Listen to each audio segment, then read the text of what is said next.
Hello, bienvenue dans cette nouvelle vidéo. Aujourd'hui je vais vous présenter des petits life hacks pour vivre en Égypte et du coup les choses que j'aurais aimé savoir aussi un petit peu avant de venir. Je vous conseille de faire, c'est d'imprimer tout vos papiers. Là par exemple c'est la CFE, c'est la Caisse des Français de l'étranger. C'est une assurance qui me permet d'être par exemple rapatriée en cas de problème. Et tout le reste des papiers est là-dedans. J'avais imprimé comme ça je le passe et puis basta. Et puis je le mets dans mon petit passeport et puis c'est bon. Ne jugez pas l'état de mon passeport. Je l'ai complètement tué en allant à Singapour. Bref, c'est une autre histoire. Alors du coup, pour commencer, quand vous arrivez à l'aéroport, je dirais de ne pas faire un visa en ligne, mais plutôt de le faire directement quand vous arrivez sur place. Donc juste après avoir atterri. Moi j'avais besoin d'un visa touristique. Donc vous le faites, vous remplissez un petit papier qui ressemble à ça.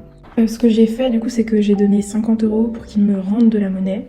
Tout ça, ça se fait assez rapidement et ça se fait avant de passer la douane. Donc moi c'était 25 $ USD. Ici, vous donnez votre petit papier, il va le coller sur votre passeport, il tamponne, voilà, comme ça. Et ça, ils le gardent. C'est pour eux, en fait, pour avoir des renseignements sur vous. Moi, en général, je vous conseille aussi d'apporter des photos de vous. Sortez plutôt le matin, donc les gens se lèvent assez tôt ici. Et c'est beaucoup mieux de partir le matin, à partir de 13 h, de pas trop être dehors. Parce que là, moi j'ai de la chance parce que je suis partie en septembre. Donc du coup, il fait 32 degrés. Et comme vous voyez, Je tremble un peu parce que j'ai failli faire une insolation parce que je suis sortie à 10 h et je m'étais dit que vers midi 13 h je serais rentrée à la maison. Sauf que je me suis perdue dans le quartier où je voulais pas aller.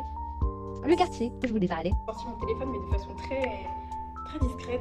Et c'était un peu n'importe quoi, surtout qu'en plus je suis sortie un mercredi. Donc j'ai pu acheter des trucs genre du maïs et des concombres. On en vient à mon prochain point qui est l'eau.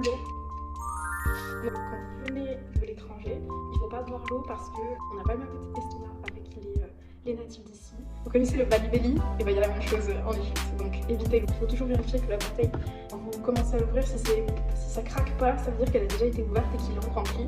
Donc toujours vérifier bien comme ça. Pour moi, c'est une chose que je vous conseille d'avoir, c'est donc un petit voile comme ça là, parce que ça me ressemble. Donc je le mets un petit peu comme ça, voilà. Et manchement, là, il y a quelque chose en plus bas. J'ai acheté Primark. Moi, ce que je faisais, c'est que justement, je regardais beaucoup les femmes qui se voilent. Et je regardais comment elles s'habillaient en France, comment elles s'habillaient, etc.